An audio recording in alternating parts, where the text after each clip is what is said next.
So in this segment, we're going to be talking about Simon Coveney concerned Boris Johnson could use Northern Ireland issues to stay in power, which is very true that Johnson will use Brexit and the protocol to try and cling on to power as long as he can. He's going out kicking and screaming. And, there are a lot of Brexiteers who are in the Tory party nervous about having a less hawkish Prime Minister than Johnson is. It's one of the reasons why the no confidence bid failed, because there's no credible leader. Because at the end of the day, sometimes it is better, for the Tories, it's better the devil you know. For these people who are very dogmatic and are very silly. Foreign Affairs Minister Simon Coveney said he's concerned that divisions in the Conservative Party could negatively impact Ireland if Johnson uses Northern Ireland to stay in power. Johnson narrowly survived a confidence vote. I think it was like 42% of people voted against him, or MPs voted against him. Coveney said, in general, it is unwise for Irish politicians to comment on UK party politics. I have no real issues of other country politicians, other democracies, talking about the UK. I do have issues when dictators do it, but if it's the Americans or the Germans or whoever, if they want to talk about the UK, I've got no issue with that. Coveney goes, but there is a real concern that divisions within the Tory party could impact UK-EU negotiations over the protocol, that Johnson might be forced to be more hardline because he needs to keep the support of the ERG, for example.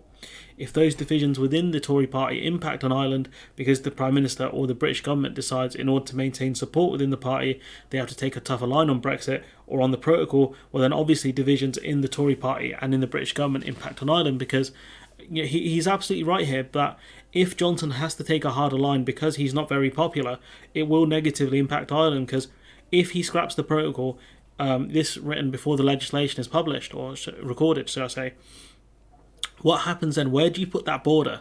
That's the real question, and no one's seemingly being able to answer that question beyond unicorn technology, which obviously doesn't exist.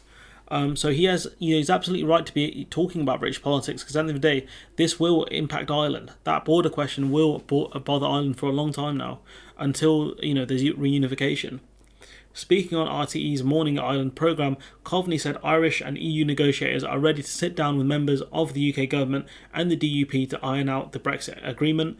Coveney said the British government had not shown the seriousness necessary to reach an agreement on the post-Brexit arrangements for Northern Ireland. And you've got to think our de facto Brexit minister is Liz Truss, who's taken a very hardline stance against the protocol. She's one of the most aggressive ones in the cabinet. In fact, she might be the most aggressive one. It's her and Braverman who are trying to vie for the top spot for Brexit Wonder Woman. But a simple fact is, if Liz Truss, the minister, does not want to resolve this issue will not be resolved unless she's replaced by Johnson. And Johnson, being the executive, he's responsible for all of this. Coveney said the UK government was instead threatening to publish legislation this week which would effectively be using British domestic law to breach international law by setting aside elements of their treaty obligations. Effectively, what the government don't want is to be pulled up into British courts. That's really what they don't want, because the court can put an injunction against this stuff. But obviously, if they change the legislation, it takes the British courts out of the equation. Coveney said it would be a big mistake and it will cause an awful lot more problems than it solves, which is true, because you go into a trade war, and how badly would that impact Northern Ireland?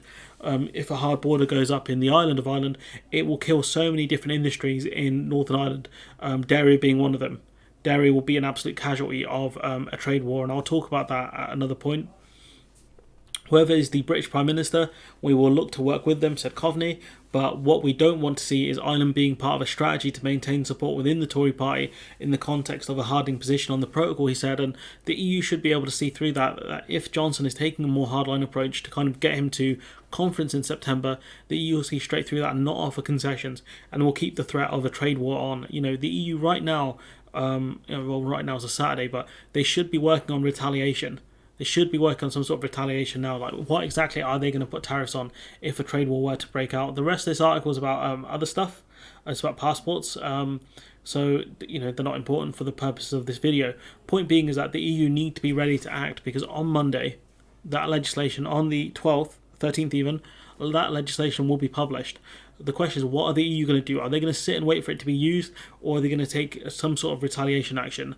I don't know, but I'll keep my eye on it as best I can.